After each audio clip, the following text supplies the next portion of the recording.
Let me tell you about a tragedy, the death of children, not because of a toxic API, but because of a common excipient like sorbitol and glycerin, which are claimed now by the FDA and WHO as high-risk drug components because they may contain ethylene glycol or diethylene glycol, which are lethal to children even in low doses.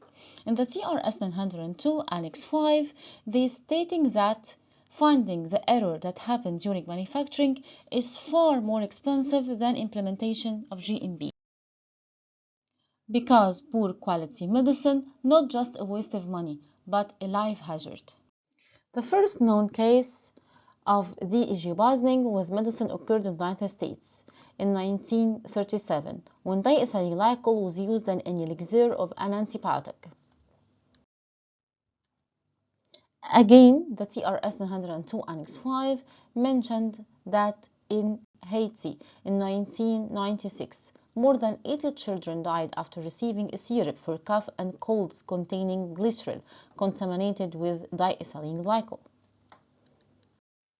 And again, between 1990 and 206, multiple cases of children died due to diethylene glycol poisoning in Panama, Bangladesh, Nigeria, India, and all of this because of not implementing GMP. And as we agreed before, that finding the root cause behind the mistakes is much way more expensive than implementing GMP. After all the deaths of the children, the root cause was that the manufacturer of the drug depended on the certificate of analysis of the supplier, that the manufacturer of the drug didn't perform a full identity testing to the material supplied or the excipient. The third thing, a breakage in the distribution chain or the custody chain. To understand the meaning of the chain of custody or the chain of distribution, I have to know that I can purchase my material directly from its manufacturer or from an intermediate party, known as the broker. A broker can only distribute the material or can repack it, relabel it, and then redistribute it. The risk associated with this practice is the loss of the original documents of the manufacturer, which is a fundamental breakage in my GMP implementation. Because when I lose these documents, I lost the data integrity and the conditions that were subjected to my raw material.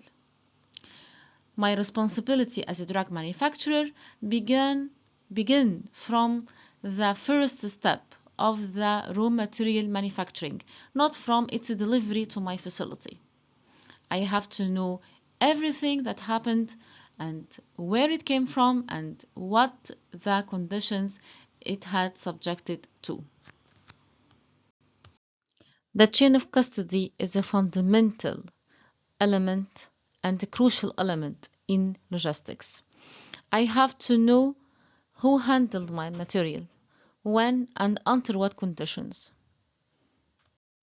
In 2023, the FDA have published a guidance for testing high-risk drug components, and the WHO in 2025 make it mandatory and obligatory for the manufacturers of drugs, or as they called it, the finished pharmaceutical product, to make risk-based analysis for the suppliers of all excipients, and especially made two appendices, number 1 for the risk and number 2 for the list of high-risk drug components. The most important recommendations that present in these publications are that we have to test every container of every lot in the high-risk drug components. I have to use gas chromatography because IR isn't enough. If there is no analytical method for a high-risk drug component in the pharmacopoeia, I have to develop an in-house method to quantify them, and they have to be less than 0.1%. I have to train my staff, especially the supply chain, about the lethality and the toxicity of DEG and EG, and I have to know how they handle and choose their suppliers.